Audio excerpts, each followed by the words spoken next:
Are you here to relieve me of duty?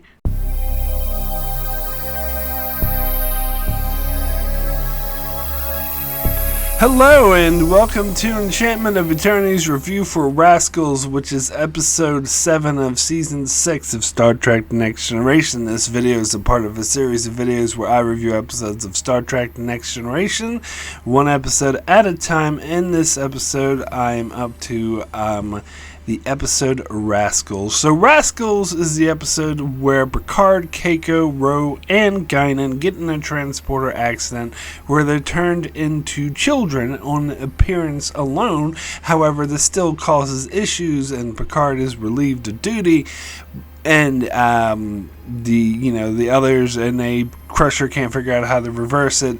But then Ferengis come on board, rogue Ferengis come on board, and they take over the Enterprise quite easily, and help send all the crew to mines to work and toil, while Picard and his misfit group of kids, including actual kids like Alexander, come up with a fun, wacky plan to take back the ship by fooling the Ferengi, which succeeds, and then Crusher easily returns all the kiddies back into their original adult form.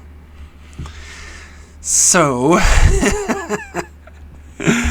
it's funny, I was looking at the different responses for this episode. Now, most of them were incredibly negative. A couple people even going as far to say that this is one of the worst episodes of Next Generation.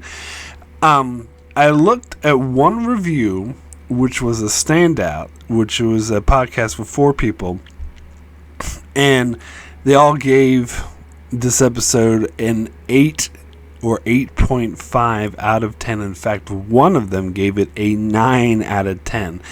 And they seem to acknowledge many of the episode's flaws that a lot of other people point to, but dismiss them out of hand as not caring about it because it doesn't matter, because it's just a fun episode, a fun, lighthearted episode.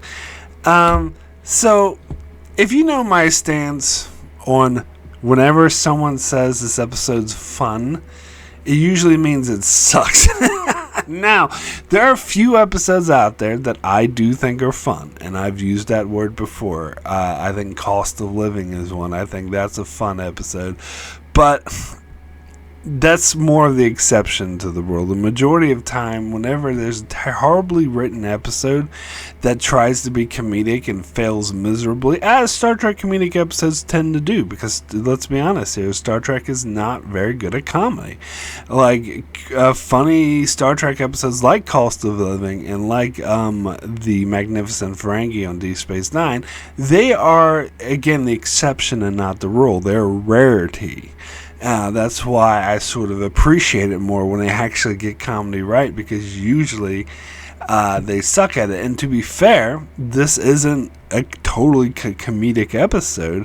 A lot of it's like, it gets kind of like really dark too. The Ferengi is talking about working the entire crew in these mines until they die, and then he threatens to like kill all the children on the ship. I mean, that's some dark shit. But other parts of it are definitely played for comedy. The whole kids, Picard and them being kids, and the Ferengi being goofballs who are easily fooled. So that's played for comedy. And I think it's the whole thing just falls apart and doesn't work. So to sort of show my hand, I don't agree with that one podcast I mentioned that was so easily willing to overlook this episode's flaws and say it's a fun episode. I do not think it's a fun episode. And it is one of the worst written and most flawed episodes of Star Trek Next Generation, in my opinion. Now, speaking of writing, there's an interesting story behind that.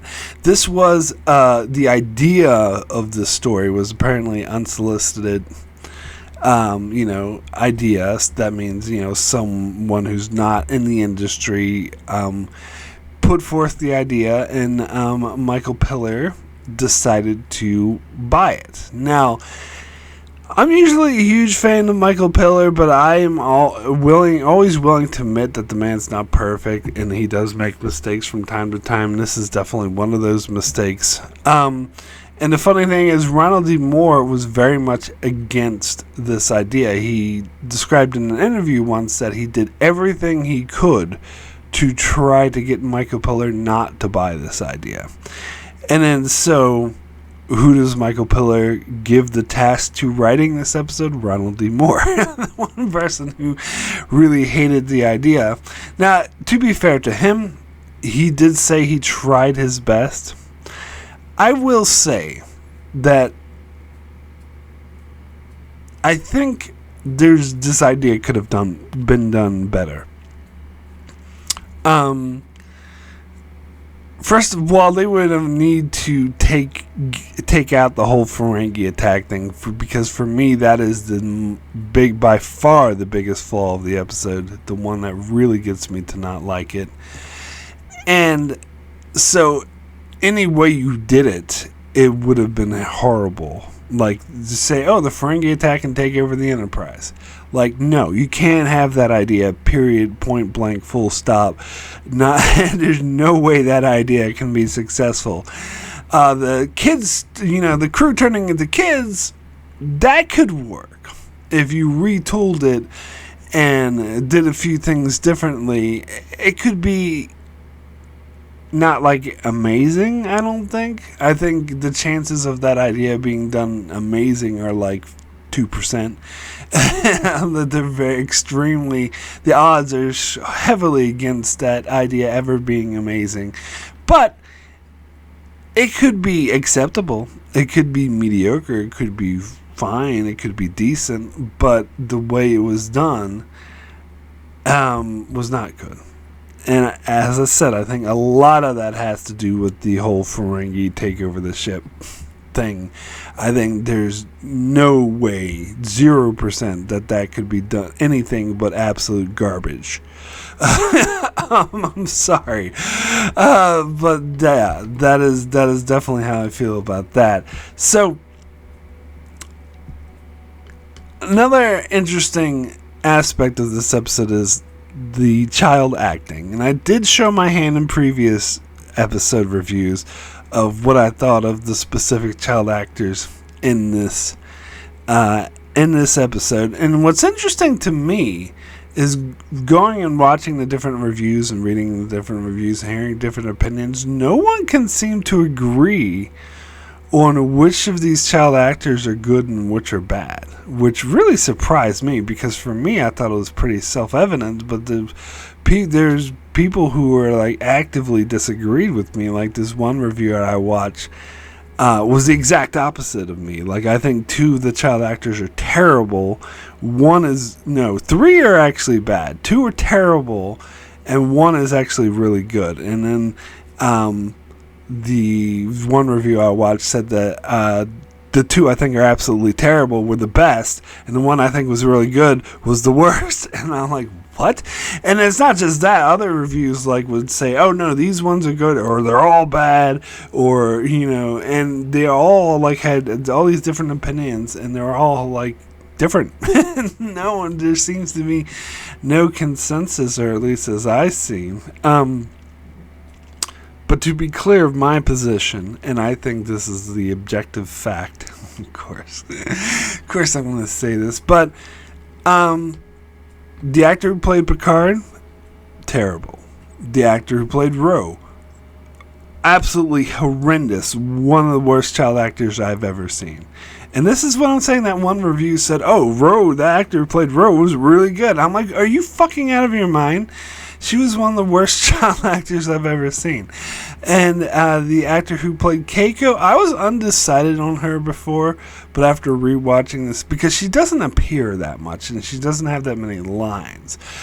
But after rewatching the episode, I determined that she's also not good. So the one good actor, I think, is Guinan, the child actor who plays Guinan, which is, again, that same review that praised Rose said that the actor who played Guinan was absolutely horrendous. And I'm like, are you freaking out of your mind. Like, it just blew my mind how people can see acting so differently. Because for me, maybe we have different standards or different sort of ways of judging acting, but for me it's like, does it sound natural, or does it sound like someone is reading their lines? And for me, the rogue actor clearly sounds like someone reading lines from a page. The way that she speaks, just because I'm going to my room to contemplate my situation does not mean that I'm pouting.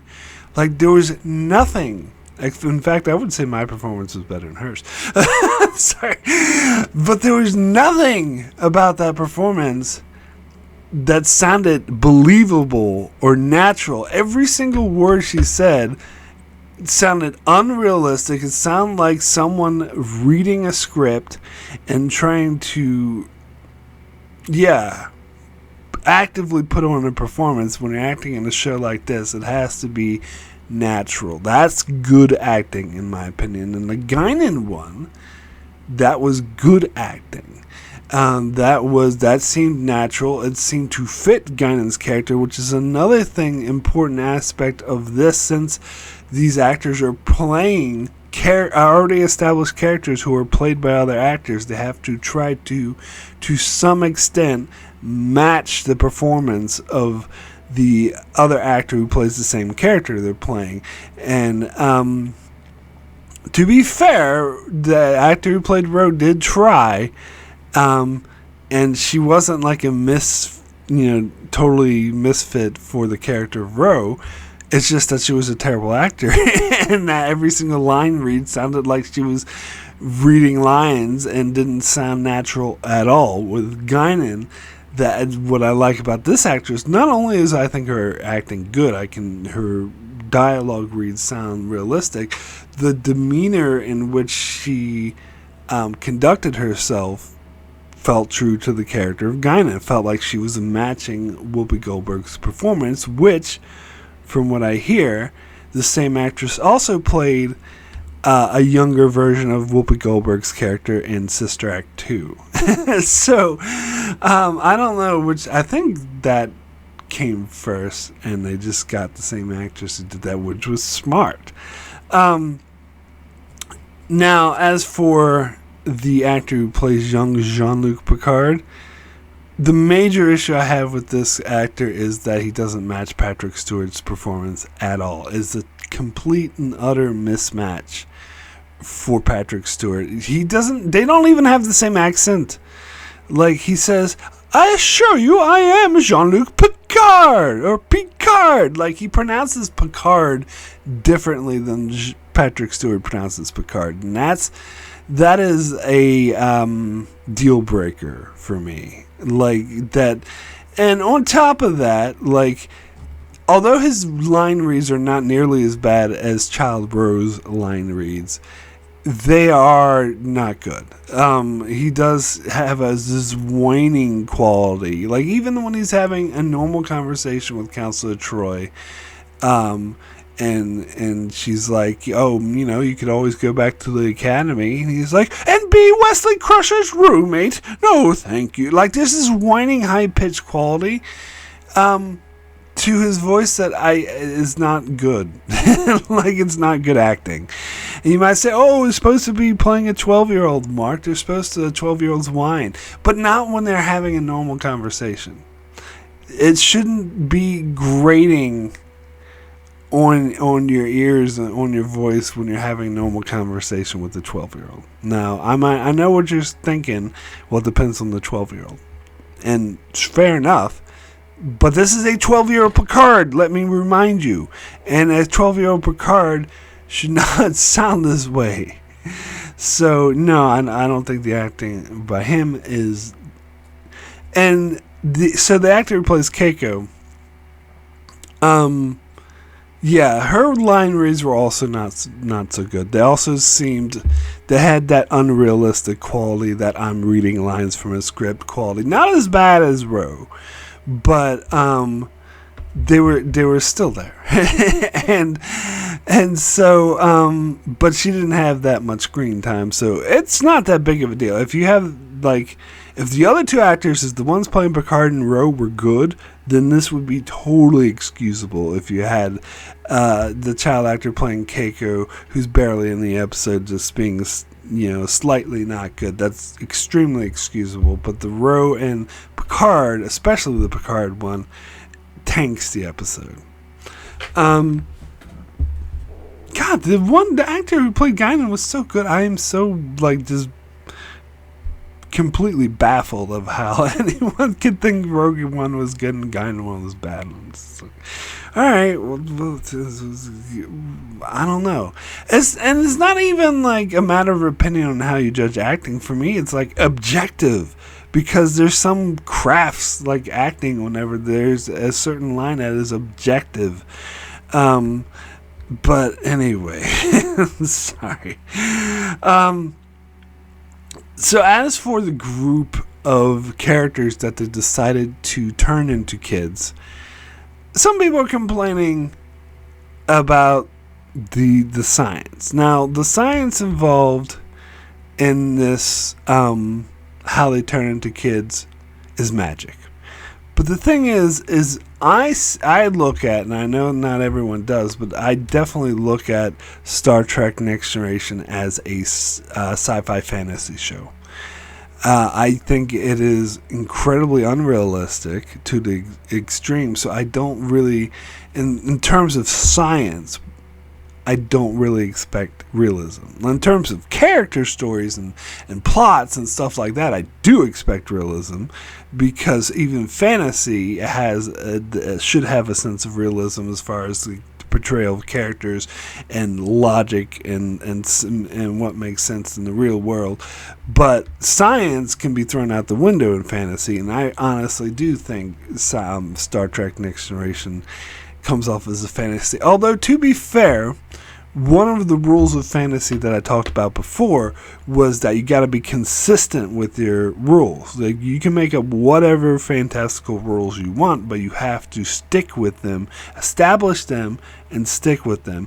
And I could see an argument being made that the magical, fantastical rules that they made up for the transporter are not being consistent in this episode with how it's been established before.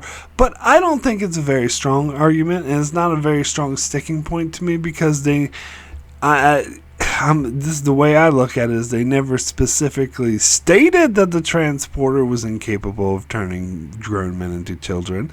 Now, the science behind it, they, in fact, the funny thing is that Ronald D. Moore, apparently, when he was forced to write this episode, went to the science advisor and asked, like, so how could this possibly happen? Is there any scientific explanation? And the science advisor basically told him, no, there's no scientific, this is complete fantasy, there's absolutely no way this could happen. And so he made up something called like RVN or something, saying, oh, the RVN sequences is what crucial development during adolescence, during puberty, and they were removed from the, our crew members, and that made them young. That's complete fictional. It's fantastical. It doesn't exist. So the whole thing is magic and fantasy, but that doesn't, as I say, I've talked about it a lot before in other reviews, that doesn't bother me. Because I think people who complain about expecting scientific realism in Star Trek, to me, I think is absurd, because it's never been scientifically realistic or accurate. It's always, I really think it is a sci-fi fantasy show. Not to the extent that Star Wars is, but definitely to an extent, for sure.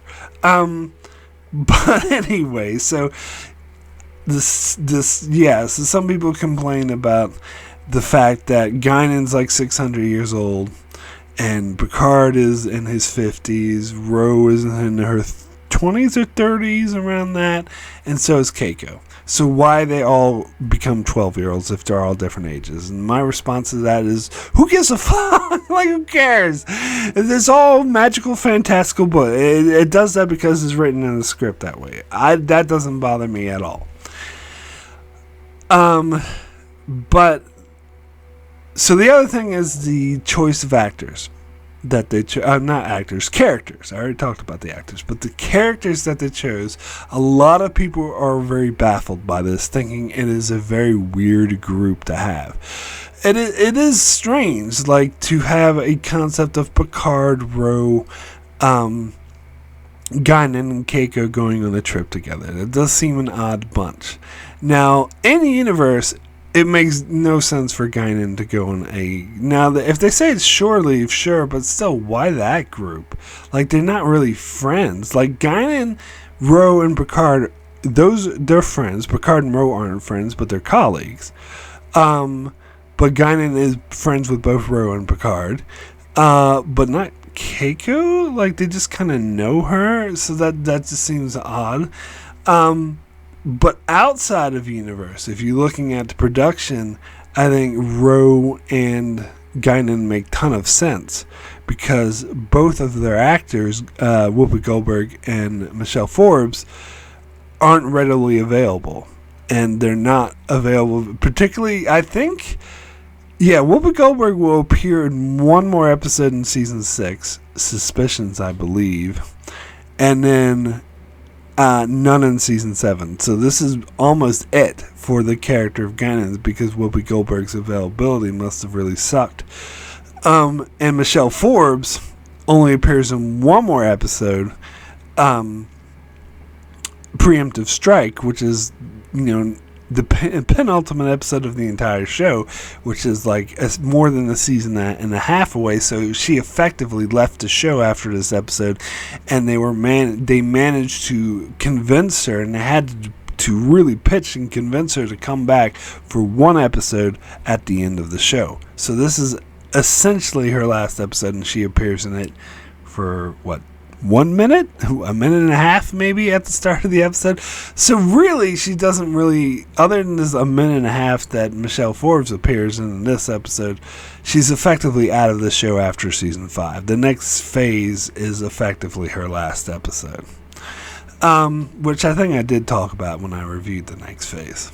But it makes sense. What I'm saying, my point is, it makes sense from a production viewpoint. Well, we want the characters of Ro and Guinan, but we can't get Whoopi Goldberg and Michelle Forbes, so let's turn them into kids and make it so that they can be played by other actors, so we don't have to worry about Whoopi Goldberg's and Michelle Forbes' availability, except they had to come in for like 2 minutes, or to do a 2-minute scene, which I know takes more than 2 minutes to film, but still, it's television, so it's wouldn't take that long to film, so they wouldn't have to worry too much about their availability. So that makes sense from an out-of-universe perspective. Picard, main character of the show, makes all the sense in the world. Keiko doesn't make any sense either in the universe or out. I don't understand why they wanted to include her in it. The only thing I can come up with is that they wanted to do a storyline of how weird it was for a 12-year-old, or Keiko to appear as a 12-year-old and still be married to Miles O'Brien and have a baby, and how that would mess up their family life. Now, and to be fair, there were a couple of reviews I saw that did really like that. In fact, one said it was their favorite aspect of the episode.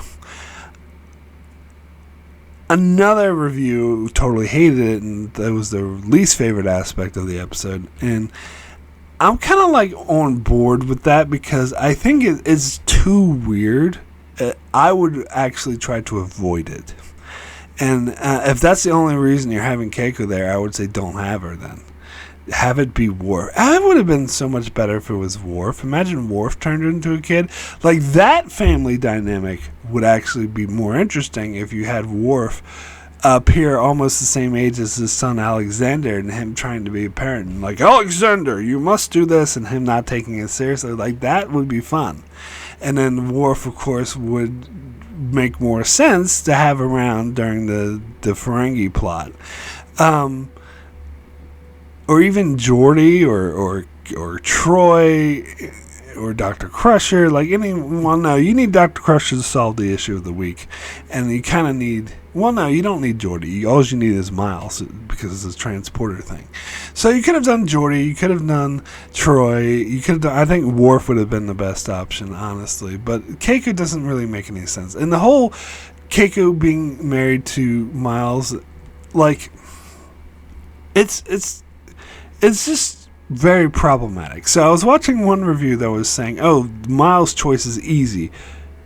Stay away from her. Like, if she's going to be stuck in this 12-year-old form, just separate until she turns 20 or 18, and then you can get back together. But until then, yeah, she can have, like, visitation rights on Molly, but Miles is going to have to raise her because she's incapable of doing so as a 12-year-old. Now, and their main sticking point was, no, you cannot be married to a 12-year-old. Now, this is why I hate this whole thing, because there's sci-fi concepts in there, because I actually disagree with that viewpoint, because I think it's too simplistic. I mean, on the face of it, yes. I mean, obviously, it's disgusting to even contemplate having a 30-something-year-old being married to a 12-year-old, but the sci-fi concept of it kind of muddies, because she's not actually 12 years old. She is still the age that she is. She just looks like a 12-year-old, which I agree is also bad. And I do like the way they played Miles in Partly. I like the way that he was immediately rejecting of it, and it's like, we can't really do this. You're like a child, which is the correct reaction to have. If they played it so Miles was like, oh, I don't care, I still love you, and started making out with her, then that would portray Miles as a total creep, and it would make anyone lose any sympathy for him, and it would destroy his character. So that was the only way to play it. But I think the fact that she's only 12 years old in appearance, I think that really complicates the issue. It's not as simple as I think the other person said it, because why should she not be able to raise her own child, and why should that destroy their marriage? I mean, I think it would complicate it for sure, and maybe they should put their relationship on hiatus like they're saying, but what I'm saying is it's not an easy, simple option as they're presenting it. It's a lot more complicated by the fact that she is still 35 in mind. I was going to say body, but not body. Everything but body, and mind, spirit, experience, everything. She is still the same age that she was before. It's just her appearance has changed. And so that... And I just don't like it. Like, I don't even like talking about this. So I really think they shouldn't have done it. I actually don't like the storyline. I think they shouldn't have had Keiko. They should have had someone else. Like, I think Worf and Alexander thing, like, that wouldn't have a creep factor the way that this has a creep factor to it. So, so they just shouldn't have done it. I think it's terrible. Now, that would lead me to my next point is... I really haven't. One of the biggest issues I have is the way that the crew reacts to these characters, because Dr. Crusher clearly established that they only look 12 years old. They're only 12 years old in appearance. Their minds, their experience, everything else is exactly the same. And none of the crew behave that way. They all behave as if they're wacky kids. And I think they did this in the plot in order to make it funny or to overemphasize the change. And, like, for example, like Miles not wanting to be intimate with Keiko because she looks like she's 12. That's, as I say, they had to do it that way. And that's perfectly understandable. But the scene where Miles, like, she's getting coffee for Miles, and he's like, oh, double sweet, and telling Keiko like she doesn't know this. And then when she goes to hand Miles a coffee, she's like, be careful, it's hot. So is Miles a fucking idiot? Or did he, like, was he asleep when Dr. Crusher said that she actually is still 35 or however old she was, that she's only 12 years old, and the parents, like, did he not understand what that means? Is he a moron, or was he not paying attention? Was he like goofing off or something? Like, why would he behave that way?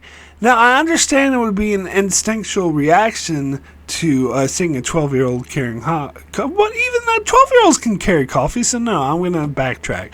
It is not understandable. All right, so maybe he doesn't understand 12-year-olds because he's not a parent. Well, he's a parent, but he hasn't had a 12-year-old yet.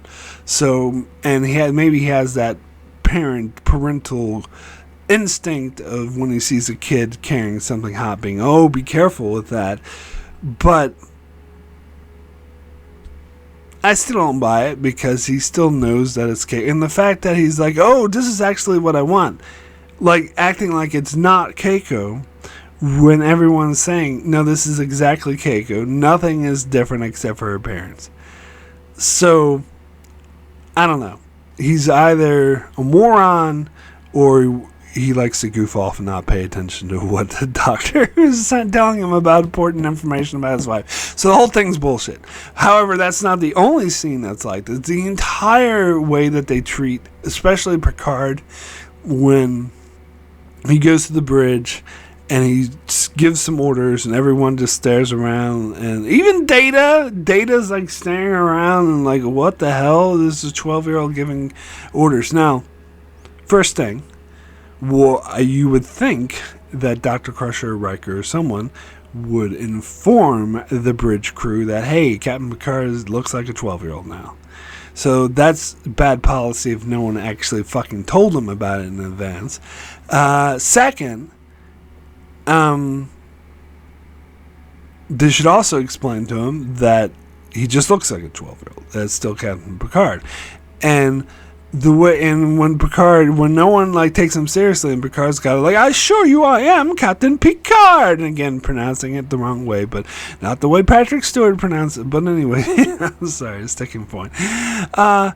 Even then, Riker just nods when Worf looks at him. I think Riker should do more than just fucking nod. Riker should be like, what the fuck is wrong with you guys? This is still the captain. So they're all behaving like it's the dumbest thing that Jean-Luc would want to still be captain.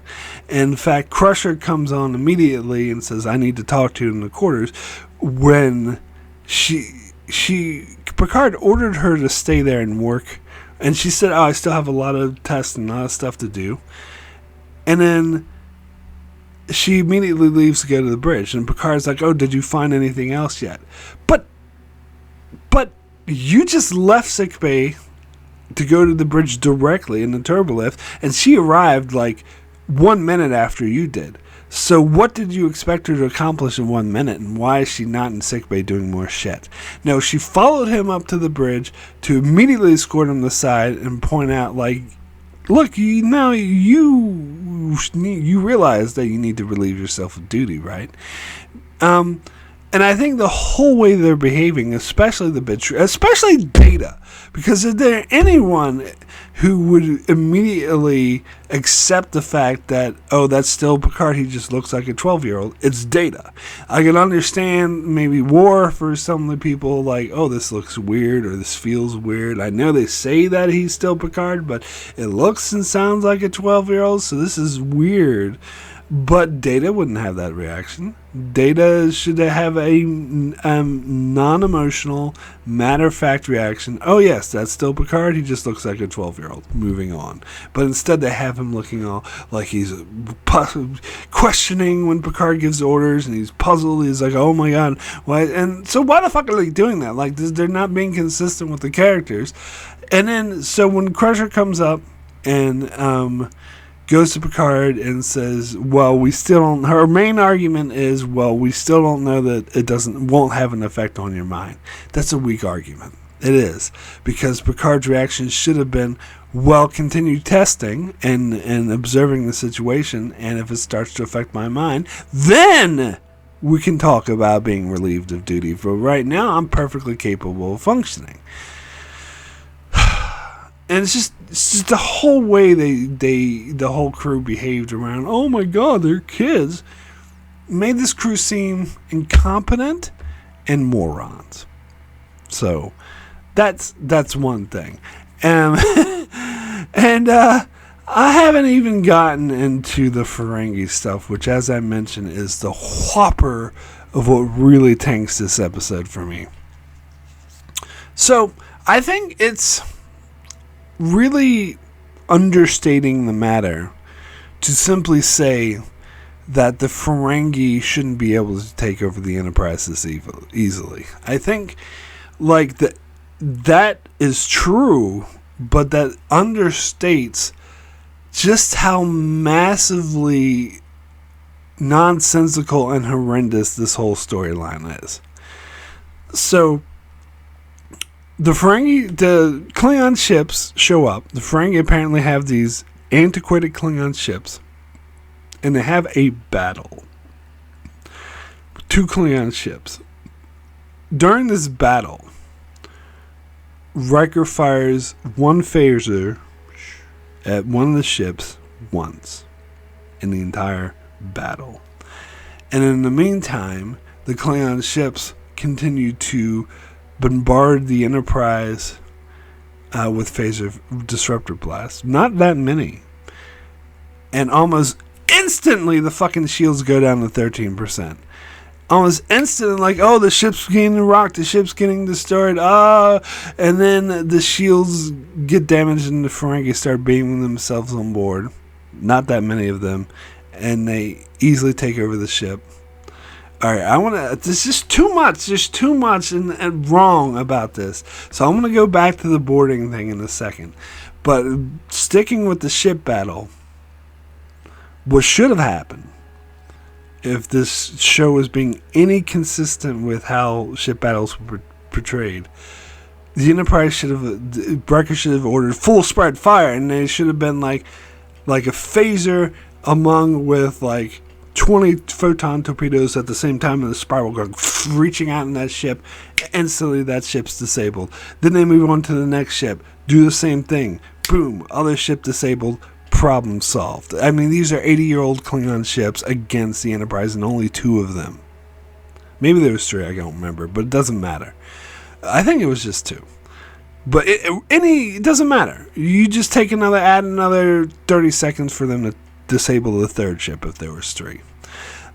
That's what should have happened. The Enterprise should have taken like 3% damage on their shields. There should have been, or if you're being fair, maybe 10%. Maybe they were down to 90%. That's what should have happened. It makes absolutely no sense whatsoever for these 2 dinky ships to show up and the Enterprise to not fire, to just do one phaser and that's fucking it. And they continue to bombard it with disruptors and they get the shields down like within like 30 seconds. So that's completely nonsensical. Okay, so then we move over to the boarding party. And I'm not even mentioning the fact that they're Ferengi, by the way, and what that means, but I'll get to that in a second. So let's not even focus on the fact that they're Ferengi. Let's say they're Klingons. Let's say Klingons beam aboard the ship, and you have like 2 in the bridge, 1 in the transporter room, and an engineer. They said, they didn't say it was like hundreds of troops were beaming aboard our ship. Even if it was Klingons, they should be able to repair them. If it's just like several of them in each location, it would be like the Enterprise crew would outnumber them like 3-1 at least. And so even if they are Klingons, they should be able to, maybe not as easily, they should be able still to overpower them and repel them off. Like, I can make the direct comparison to the Deep Space Nine episode Way of the Warrior, where they did have tons of Klingon warriors beam on board the station. And in that case, they weren't outnumbered 3-1. It was almost an even match. Or maybe DS9 crew might have had the slight edge in numbers, but it was almost an even match. And these were trained Klingon fighters. And granted, they did do a lot of damage. They killed a lot of red shirts, in this case yellow shirts, because they're wearing Bajoran uniforms.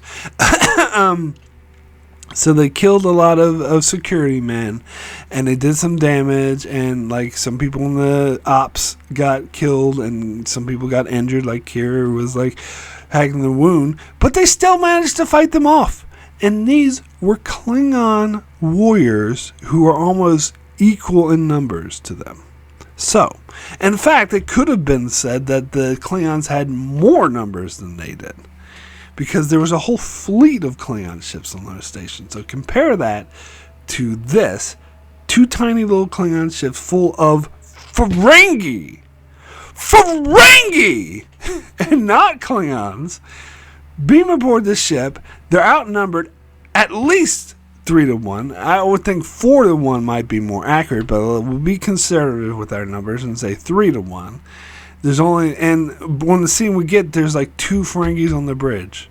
And there's like at least 10, 12 people on the bridge. And these Ferengi, who are greatly outnumbered, managed to easily... they managed to easily fight back at trained Starfleet crew. And like the scene where Worf fires at the Ferengi and the Ferengi easily ducks, and then fires back and shoots Worf, like, that just makes me want to scream. It makes me want to scream. It makes me want to cry inside.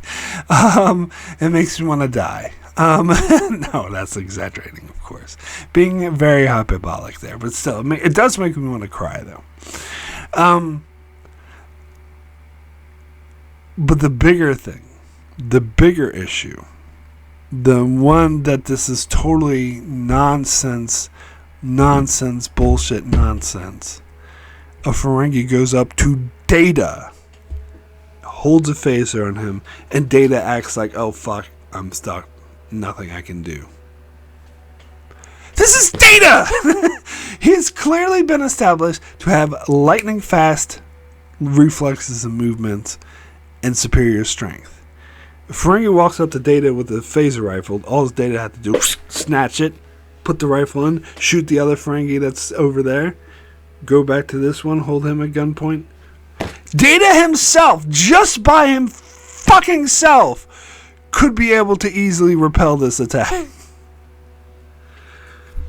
Let alone Worf and all the other trained Starfleet officers who are on the fucking bridge. So, God, this really angers me. As I said, just saying, oh, the Ferengi shouldn't be able to take over the ship this easily is a massive understatement. A massive understatement. It's the understatement of the century. It's really pissing me off. See, this is what I was talking about before about how, the science inconsistencies don't bother me because this is a sci-fi fantasy show, but leaps in logic that should work and should make sense that go against what's already been established like this. This is one of the worst examples of that. So here's the main point, though. And this is why this is some of the worst plot contrivance in the entire franchise. There is no way that the Ferengi should have been able to take over the ship like this. And the only reason it happened is because they wanted it to happen for the plot. Because they wanted the Ferengi to take over the ship so that would lead to the kids having to do these wacky kid adventures to take back the ship.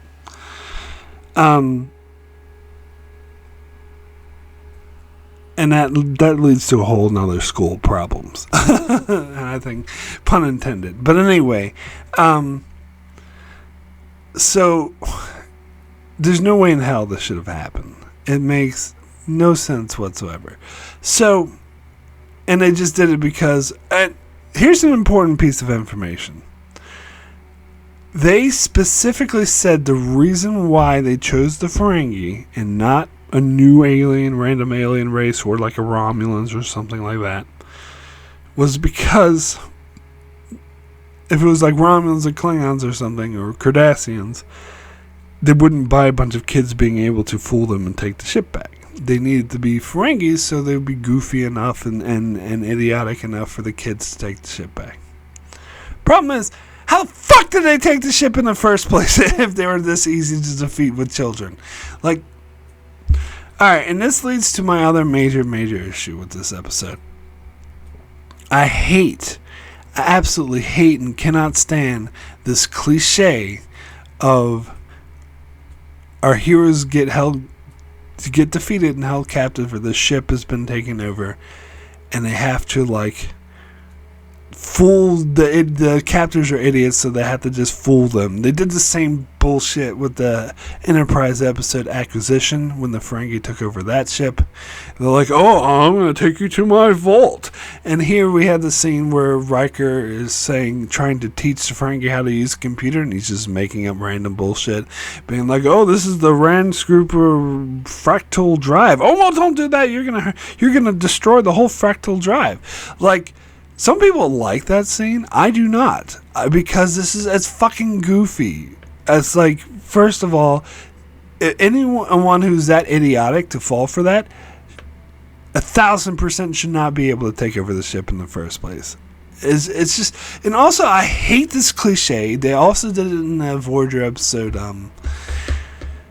Renaissance Man, and there's also an episode of Strange New Worlds that they did this in, which I absolutely hated, where they just fool their captors by like playing on the henchmen, and or like fooling them or tricking them and being like, oh, well, this is actually that. Oh, yeah, I fucking hate that cliche. I hate that trope with a gigantic passion. I think it's some of the laziest, dumbest writing ever, and I fucking can't stand it. So as for the actual part with the kids going around, like putting the little communicator and doing tag, you're it, and making the Ferengi transport and capturing, like, I don't actually have a big of an issue with that. My only issue is that they should never be in that situation in the first place where that's necessary. Watching that scene itself, or those scenes, it is kind of fun. It is kind of, oh, isn't that cool that Alexander's... Here's one thing I noticed, though, when I was watching those scenes, is that when Alexander, who is a kid, he's not an adult like Keiko and Ro, they're still adults who just look like 12-year-olds, but Alexander actually is a kid. And Picard puts him in danger and has him like go up to a Ferengi. But several times Alexander he went into sickbay and ran and got these hypo sprays. He could have been killed. But after Alexander did that, and after Alexander said, oh, I have found something that's yours, and it's a communicator and transports him away, Picard just doesn't even compliment Alexander. Doesn't even say good work. He's a fucking 10-year-old, or actually he's 2 and can't, but let's not talk about that. But he looks like a 10-year-old or an 8-year-old or something like that. And Picard doesn't even say good job, Alexander. He's just like, oh, good. He doesn't even say good. He's like, oh, well done. Or he doesn't even say well done. I keep saying these things. He's just like, oh, that's done now. Let's move on. I'm like, he's a kid. Fucking compliment him. Don't put him in danger in the first place, maybe, as well. And just the brazenly, casual way the episode treats the fact that the Ferengi are threatening to murder a bunch of children and send the whole crew to mines until they die, and and have them in slave labor, and they just casually treat this like, oh, isn't that fun? No! The fuck? Jesus Christ. So, what do I like about this episode? That's a very good question. Yeah, I had to think about this.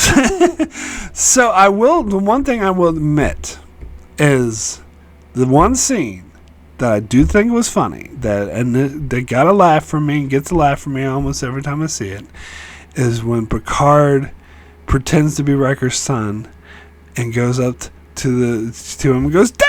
And hugs him. And especially the time where he says, "Thank you, number one." The Ferengis look at him and he's like, "He's my number one dad." And they just kind of hug each other and smile. Okay, that's funny. That gets laughs from me. But even that is like, it falls into that trope of the Ferengis being idiots and not realizing how staged this is. But still, I will admit, I find that scene funny. And this character stuff with Rose, despite the fact that the actor does a horrendous job with it, is kind of decent. The fact that she never really had a childhood and Guinan, does her mind games to be like, "Oh, you're a bed jumper" or whatever. Like, that stuff is good too. Not the best, but it's decent. And kind of before we get into the Ferengi attack, the aspect of Picard having to contemplate what he's going to do with his life if he remains looking like a 12-year-old, that was interesting too. Like that one scene with Troy, again, bad acting by the child actor, but still, the scene with Troy when he's contemplating what he's going to do was a somewhat interesting scene. But yeah, that's really all I can say about the positives. The negatives, like, way overwhelm this. So, I would now like to thank my Patreon supporters very much for supporting me on Patreon. Very much appreciated. It does help me continue with the channel. I would like to give a big special thanks to Brandon Nilhouse. Thank you so much for your support throughout the years. And I would also like to give a shout out to Antarius, Greg Marley, Francisco Chuck Hooks, Kyrie091, Anthony D. Benedictus, Ricky, Matty Jester, Joel Lavals, Alessandro Miguelcio, Norman Buchwald, Stephen Kennedy, Brenton Berg, and Allison Fordyce. Thank you all so very, very much for your support.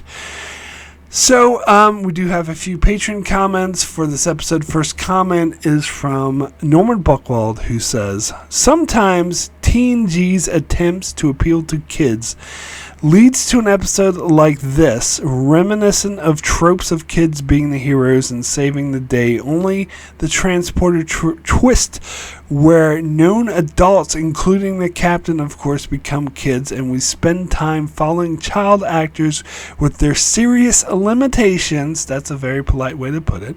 And times takes can be done that more often than not we get bad acting. You would think after hero worship and the acting of Isabella from Imaginary Friend would deter the writer's room, but here we are. And yet we have that awkward scene between Keiko and Miles that I almost wish was not there.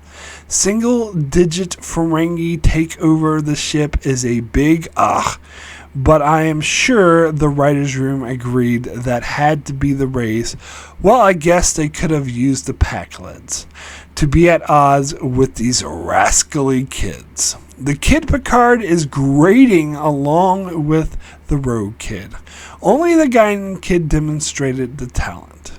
I get why Lore Runner gives a lamentation of this stinker. 1 jump on the bed out of 10. So, okay, Norman Buchwald's got another comment on a different episode, but let me address this first. So, the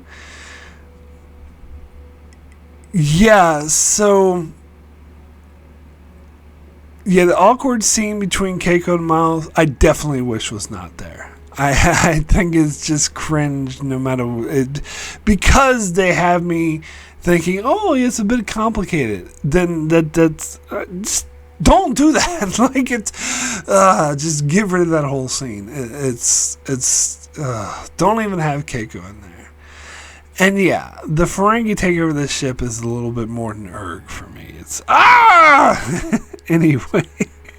So Norman Buchwald has another comment on the episode Relics. So brief comment on Relics. Top 5 of TNG as voted back in 1994. No. Not only is Geordi out of character unless he wanted to role play as the real Leah Brahms, but the way they all treat Scotty but Picard. If any TOS fans were watching this for the first time, I can see them not returning to TNG. Scotty's old Gramps, so let's have Starfleet be against, and at the end, were they trying to get rid of him by giving him the shuttle? 4, it is green Easter eggs out of 10. See, yeah, 4 I think is more harsh than I was, but I appreciate it. I appreciate it because this is one of the most overrated episodes. Because, yeah, Geordi was completely out of character, and the whole entire crew were acting like they didn't give a shit Scotty was on board, which doesn't make any sense. As I talked about in my reviews, Core on Deep Space Nine, everyone was more fascinated by him. And they're going to be more fascinated by Core than fucking Scotty? Get the hell out of here. The whole episode was just contrived nonsense. Anyway, next comment is from Antarius, who says, it's time for some beaming magic. After the transporter de-aged Pulaski in Season 2, it is now de-aging and aging. From that point on, there should be a whole industry in the Federation specializing in de-aging people who want to be young or younger in the Federation. And again, yeah, that's actually a very good point. Besides that, the plot about some stupid Ferengi whose leader seems not to be able to comprehend the aquarium in the ready room and who very easily capture the Enterprise is not very believable. Well, that is an understatement. The child actors surely have their limitations, but I don't mind that too much. I think the advanced humans in the 21st century should be able to accept orders from the de-aged Picard if it is clear that his mental state was not changed. The Miles and Keiko scene was really awkward. My rating is a 2 out of 10. Yeah, no, that's actually a very good point about the whole Picard. It's not just the fact that the crew were acting all dumb around him. It's the fact that Troy was saying, "Oh, but you can't really be a 12-year-old captain. No one's really going to take you seriously." This is fucking the future where there's all these different aliens, and some of these aliens may look like kids. Why not? Like, weird shit happens all the time in Star Trek. Why the fuck would they not take him seriously? It's inconsistent. Anyway, next comment is from Stephen Kennedy, who says, my rating for Star Trek The Kid Generation is a 3. If you remove the kids and Ferengi aspects from this episode, it isn't too bad out of 10. Well, let me ask this. If you remove the kid and Ferengi aspect of the episode, then what's left? There's no episode without this, so I don't know. Anyway, Relic's comment, Ronald D. Moore wrote this episode and forgot about the Kirk reference, or when he wrote the story for Generations, 2 other actors were supposed to play these roles, or did Mark's best friend in the whole wide world say this so that no one will care about a line? Scotty lives in the transporter for 75 years. Sure he did. Let's break this down. That is 27,375 days, and I'm not counting leap years as I couldn't be bothered. Scotty acts like a child in engineering or a puppy as no one gives him attention and then goes to 10-4 to get pissed. I like the scene with Picard and Scotty on the original Enterprise, so my rating is 7 times. Scotty overestimated his times of complimenting work to Captain Kirk out of 10. Yeah, I also give it a 7. Which I think I'm being really fair. I almost gave it a 6, but I was like, I'll be really fair to this episode and give it a 7. But yeah, it's because there's some part, like, the second half of this episode's actually pretty good. It's the whole first half when LaForge is being a dick to Scotty. And I love that ending where they're like, you know, he thinks he's going to 10-4 to hang out and have drinks with LaForge, but instead he's like, I got something better planned. Instead, gives him to the shuttle bay and is like, get the fuck off the ship. I know that's not what he really does, but he's like, why is that better to, like, kick him off the ship than to hang out and have drinks with him? Anyway, I don't know. And then, so Stephen Kennedy also has the Inner Light comment. This is my second favorite episode from all of the Star Trek franchise. If you leave out all the scenes on the Enterprise, this story could have been made for almost any other TV show. If I ever did a top 10 best episodes of all shows, The Inner Light would be in the top 5, no doubt. However, I know my favorite episode of the Star Trek franchise wouldn't make the top 5. The main reason why is, as I mentioned above, The Inner Light could work for any other show, and my favorite episode can only work for a few shows and is perfection for Star Trek. It is also Mark's favorite episode of Trek, and I will be there for that episode when you do a live stream for it. So my rating is 10. Of course, I cried when his friend Bataille and his wife Aline appeared to Picard at the end, out of 10. Well, as for this being my favorite episode of the franchise, because I'm currently doing my top 25 favorite episodes of the franchise, so I think Stephen Kennedy is predicting that The Inner Light will be my number 1. I will not say. But I will not say. That is all I will say, is that I will not say. And so I wouldn't make assumptions, is all I will say. But anyway, you'll definitely see it, though. I'm in my top 8 at the moment. You're definitely going to see it. Anyway, so that's all I'll say. But yeah, The Inner Light was absolutely amazing. But you know what? And I talked about this when I did my revisited for The Inner Light, is that I don't think that the fact that it only works for Star Trek, or episodes that do or do not only work for Star Trek, this one can be shown to anyone who hasn't seen Star Trek, and I think is the best episode to show someone who hasn't seen Star Trek, to try to get them into Star Trek. But for me, I don't use that as a litmus test of how good a Star Trek episode is, or what is considered the best. For me, the favorite and best are almost the same for me. I know some people, even my sister, like to make a distinction between them, but I don't. Because for me, what I would call the best are the episodes I think are the best, because there's no objectivity. It's all subjective. So the episodes I think are the best are also my favorite, I realize that some people make a distinction. I think that's fine, but I don't, is what I'm saying. And so I don't think if you have to be a huge Star Trek fan to understand or to really appreciate an episode like something like In the Pale Moonlight, I don't think that makes it like disqualified for being the best. I think it's still the best, regardless of whether or not new non-Star Trek fans. To me, that's because it's funny. Other review channels I watch do that as a litmus test. Like, in order to get a 10 out of 10 rating, it has to be good for people who haven't seen Star Trek. And I think, why? Like, I just don't have that. But anyway, Stephen Kennedy continues, my rating for True Q is a 7. I know Amanda falls for Riker. What is new with that? But I think she may have liked him, as he was a Q himself for about 15 minutes.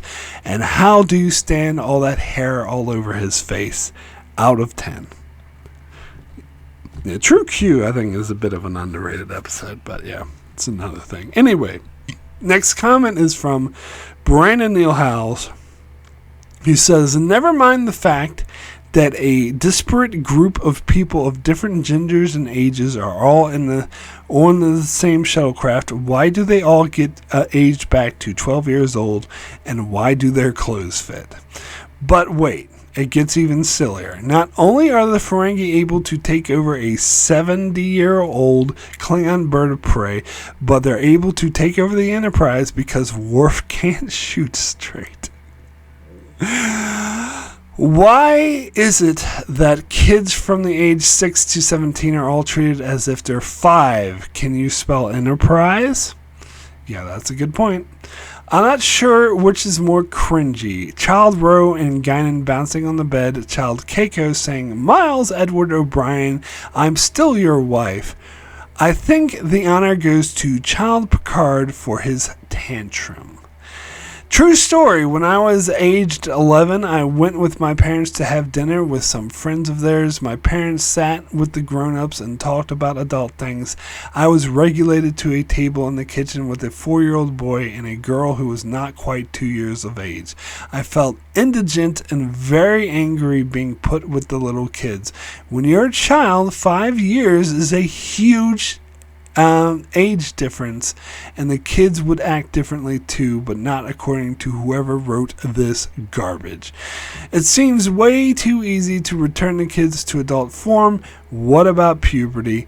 And where was Data after the Ferengi attacked the ship? This episode is noteworthy for the introduction of the kid who played Molly O'Brien on Deep Space Nine. 1 toy car out of 10. Oh, God, no. So, interesting thing of note, this is actually the last episode that Miles and Keiko appears in on Next Generation. They actually filmed the pilot Emissary of DS9 before they filmed this episode. And so I believe the writers were told after this episode that you're not allowed to write any more episodes for O'Brien because he needs to do Deep Space Nine now. Like, this aired before Deep Space Nine, so chronologically you could say it was before Miles O'Brien was transferred to Deep Space Nine, but they had to do a cutoff point. They had to be like, no, this, we can't use him anymore. And it's kind of a shame that this piece of crap ended up being his last episode. But yeah, and I didn't realize it was the first appearance of this actor who plays Molly O'Brien, and continued to do so in Deep Space Nine. Why is Molly aging so fast? She was just born a year ago. I'm not saying. She's not a Klingon. You can't use the Alexander. Oh, it's a Klingon excuse. So why? I don't know. I just don't know. Now, see, as I said, like, the problem with the transporter and how they're all ages went back to 12 years, I don't care about that. Like, it's written in the script. Fine, whatever. And then being turned back to adults very easily, again, fine, whatever. It's all fantasy for me anyway. But other stuff like, where was Data when the Ferengi attacked? He was being held at gunpoint by a fucking Ferengi with a disruptor Viper that he could have very easily disarmed. Anyway, thank you so much, patrons, for your comments. So I'm going to preamble my rating a bit, because I was been going back and forth on whether or not I should give this episode a 1 or 2. Now, in the past, in fact, I went back and double checked this because I was curious of what I gave this episode when I did my season-long reviews, because I did give a rating for all my episodes when I did my season-by-season reviews, but I didn't say them in the video, but I did keep a note of it. And I gave this a 2 in the past. And I feel like even longer before I might have given this episode a 3. So I was trying to decide, should I give this episode a 2 or 1? Because the Ferengi take over the ship, and the way that they treat the 12-year-old crew who are still in their age that they were, they just look 12, but none of the characters behave that way. Like, these are, especially the Ferengi thing, like, that is a huge sticking point. The fact that they never should have been able to take over the ship, and that's an understatement to say that. And the fact that they did the whole trope of, let's overpower these idiots with the goofy antics in order to take the ship back. Like, I fucking hate that. I hate it. So I was thinking maybe I should go 1. But I was thinking, well, this is really that bad, because there are things about this episode I like. So I had to put it into perspective. Like, what do I like about this episode? As I mentioned, I did laugh. I have to admit, I found the scene when Picard is pretending to be Riker's son funny. Maybe not the temper tantrum. I didn't find that funny, but once he was in the ready room with Riker, I found that funny. And there were some interesting things they played with, like the Rowan Guinan storyline, I think, was somewhat interesting. I think the concept of Picard having to readjust his life was somewhat interesting. So that's kind of the positive. So is that enough to give it a 2, though? Because if there's an episode I actually think is funny and some things work for it, shouldn't.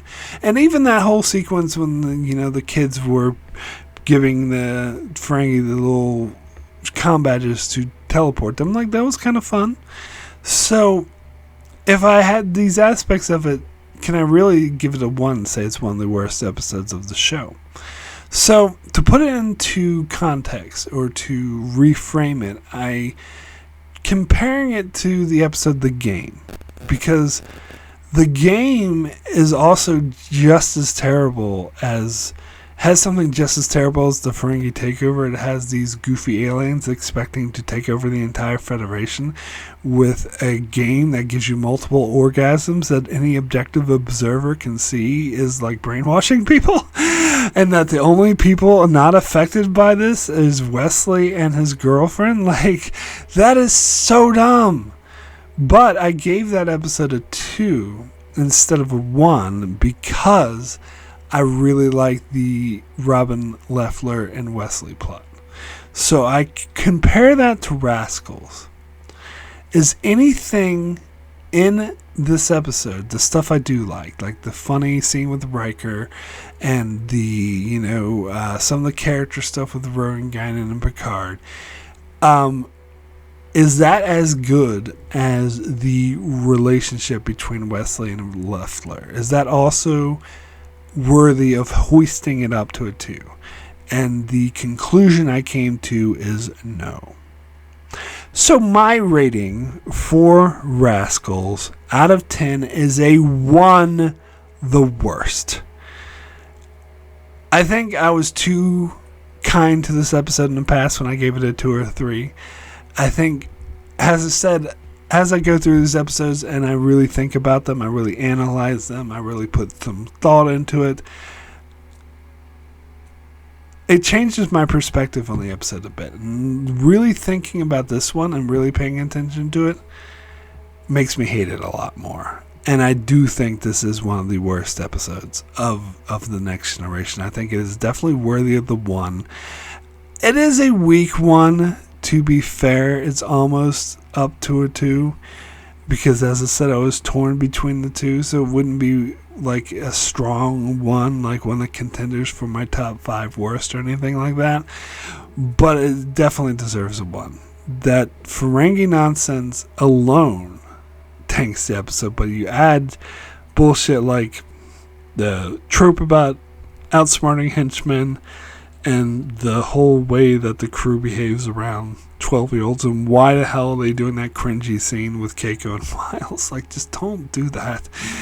And so, yeah, this episode does get a 1. I mean, I can sympathize with Ronald D. Moore forced to write an episode that he rightfully identifies as a terrible idea that never should have been bought. So I can sympathize with him, but I'm sorry, he did not do a particularly good job with it. And I'm not saying, like, the Ferengi take over the ship, there's no way to do that, as I said. But the kids one could have been handled better, to be fair. But no, I don't blame him too much about it, though. I do blame Michael Piller more for buying the idea in the first place. It never should have been. This episode never should have been made. It is an absolute piece of garbage. Now, I won't say no redeeming qualities. I will say, though, very, very few redeeming qualities that are completely overpowered by the gigantic flaws and just annoyingness and bad acting and everything wrong with this episode. So it does indeed deserve a 1. So that is it for my review of Rascals. So, coming up next on my channel, let's see. So, Wednesday, another fun episode. I'll be reviewing A Fistful of Datas. And then Thursday, be reviewing an underrated episode, The Quality of Life. Saturday, I'll be over on Patreon for my Patreon supporters,